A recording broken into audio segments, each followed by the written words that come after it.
ও ঠাকুমা, কত ভোরে ঘুম থেকে উঠে গেছো তুমি? এখনও তো ভালো করে দিনের আলো ফোটেনি, এর মধ্যেই তুমি রেডি হয়ে গেছো? নার্স দিদি বলতে বলতে বুড়ির বেডের কাছে চলে এলো। দেখলো বুড়ি এর মধ্যেই ভালো শাড়িটা পরে চুল পরিপাটি করে আঁচড়িয়ে একদম রেডি হয়ে বসে আছে। আসলে অনেক দিন হাসপাতালে ভর্তি থাকার পর বুড়ির আজ ছুটি হচ্ছে। কাল ডাক্তারবাবু বলেছেন বুড়ি এখন সম্পূর্ণ সুস্থ, তাই ছেড়ে দেওয়া হবে আজ। তাতেই বুড়ি বাড়ি ফেরার আনন্দে অন্ধকার থাকতেই তৈরি হয়ে বসে আছে। আজ 1.5 মাসের ওপর বুড়িটা হাসপাতালে ভর্তি। প্রচণ্ড কাশি, সাথে রক্ত বের হচ্ছিল মুখ দিয়ে, প্রায় মরেই যাচ্ছিল। ছেলে বউ হাসপাতালে ভর্তি করে দিয়ে চলে গেছিল। ভেবেছিল হয়তো বুড়ি মরেই যাবে, কিন্তু ডাক্তারদের চেষ্টায় বুড়ি আজ সম্পূর্ণ সুস্থ।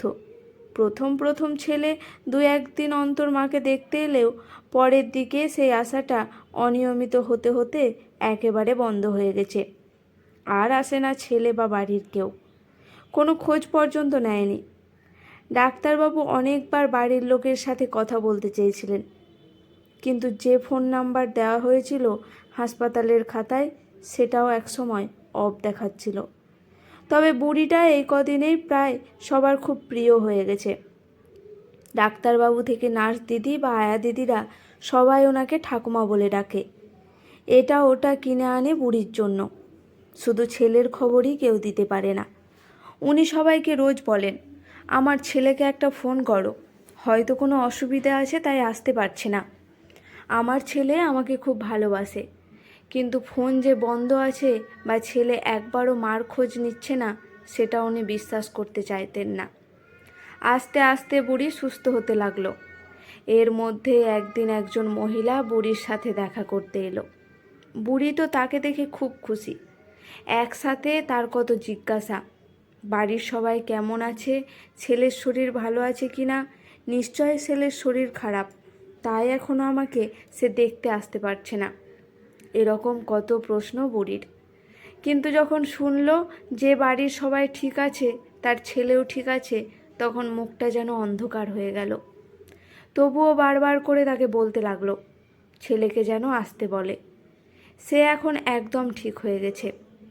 যে মহিলা এসেছিল দেখতে, তাকে অফিস ঘরে ডেকে নার্স দিদিরা জিজ্ঞেস করলো। সে জানালো সে বুড়ির ছেলের বাড়িতে কাজ করে, নাম সুধা। মাসিমাকে দেখতে খুব ইচ্ছে করছিল, অনেক দিন কোনো খবর পায় না, তাই দেখতে এসেছে। ছেলের কথাতে বলল যে ওই বাড়ির বৌদি বলেছে মাসিমার নাকি খুব খারাপ অসুখ হয়েছে, তাই তাকে আর বাড়ি আনবে না। ও অসুখ নাকি খুব ছোঁয়াচে, তাহলে বাড়ির সবার ওই রোগ হবে। হাসপাতাল থেকে বলা হলো ছেলেকে বলতে তার মা এখন একদম সুস্থ, কাল ছেড়ে দেওয়া হবে, যেন এসে নিয়ে যায়। ভোর থেকে বুড়ি তৈরি হয়ে আছে বাড়ি যাওয়ার আনন্দে। বেলা গড়িয়ে গেল, কেউ এলো না।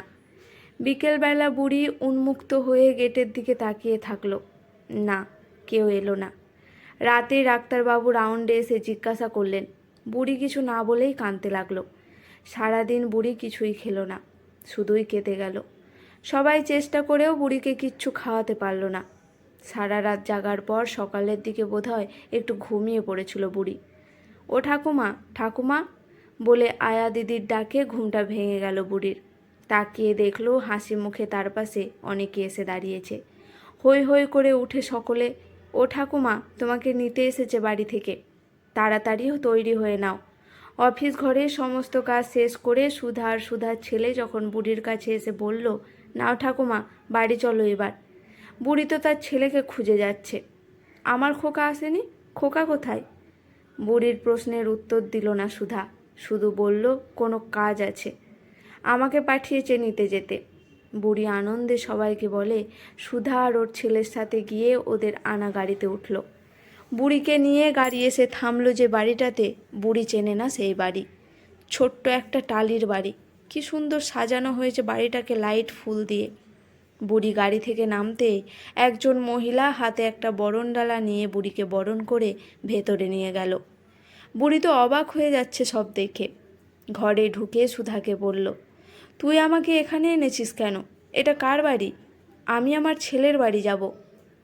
সুধা বুড়িকে জড়িয়ে ধরে বলল, এটা আমার বাড়ি মাসিমা, আর আজ থেকে এটা তোমারও বাড়ি। এখন থেকে তুমি আমাদের সাথে আমাদের মা হয়ে এই বাড়িতে থাকবে। কিন্তু বুড়ি তো কিছুতেই থাকবে না। রেগে গেল বুড়ি। সে নিজের ছেলের বাড়িতে যাবে এক্ষুনি। এই বাড়িতে কেন সে থাকবে? তখন সুধা বলল, তোমার ছেলে তোমাকে আর কোনোদিন ওই বাড়িতে ঢুকতে দেবে না। তোমার নাকি খারাপ অসুখ হয়েছে, তাই একদিন হাসপাতালেও তোমাকে দেখতে যায়নি। হাসপাতাল থেকে তোমার ছুটির খবর আমি ওই বাড়িতে জানিয়েছিলাম, কিন্তু তোমার ছেলে স্পষ্ট বলে দিল, আমরা এই বাড়িতে মাকে ঢুকতে দেব না। এত কষ্ট হলো, তাই বাড়ি এসে তোমার জামাইকে বলতেই সে এক কথায় জানিয়ে দিল, আমাদেরও তো মা নেই, তুমি আমাদের বাড়িতেই ওনাকে নিয়ে এসো, উনি আমাদের মা হয়ে থাকবেন। তাই তোমাকে এখানে নিয়ে এলাম। হতবাক বুড়ি সব শুনে হাউ হাউ করে কেঁদে ফেলল বুড়ি। নিজের সন্তান এরকম করতে পারলো তার সাথে, আর উনি কিনা বাড়ি যাওয়ার জন্য পাগল হয়ে গেছিলেন। আর সুধা, যে কিনা বাড়িতে কাজ করে, তার মনটা কত বড়, তার বাড়িতে নিয়ে এলো। চোখটা মুছে ফেলল বুড়ি। সুধার হাত দুটো ধরে বলল, সুধা রে, আমি তোদের কাছেই থাকবো। পেটের সন্তানের কাছে তো আমার কোনো মূল্য নেই। যাকে ছোট্ট থেকে বাবার অভাব বুঝতে দিইনি, নিজে না খেয়ে মানুষ করেছি, সে আজ আমাকে পথে বসিয়ে দিল। একবারও ভাবলো না ও ছাড়া আমার আর কেউ নেই এই দুনিয়ায়। ভাগ্যিস তুই আমার সন্তান না হয়েও আমাকে নিজের বাড়িতে জায়গা দিলি, না হলে তো রাস্তায় রাস্তায় ভিক্ষা করতে হতো। আমি তোর কাছেই থাকবো। সুধা জড়িয়ে ধরল বুড়িকে, বলল, আর কাঁদবে না কখনো। আজ থেকে আমি তোমার মেয়ে। ছেলে না দেখুক, মেয়ে তো দেখছে। আজকের এই ছোট্ট নিবেদন এখানেই সমাপ্ত। গল্পটি কেমন লাগলো অবশ্যই কমেন্ট করে জানাবেন। ভালো লেগে থাকলে লাইক করে কমেন্ট করে পাশে থাকবেন।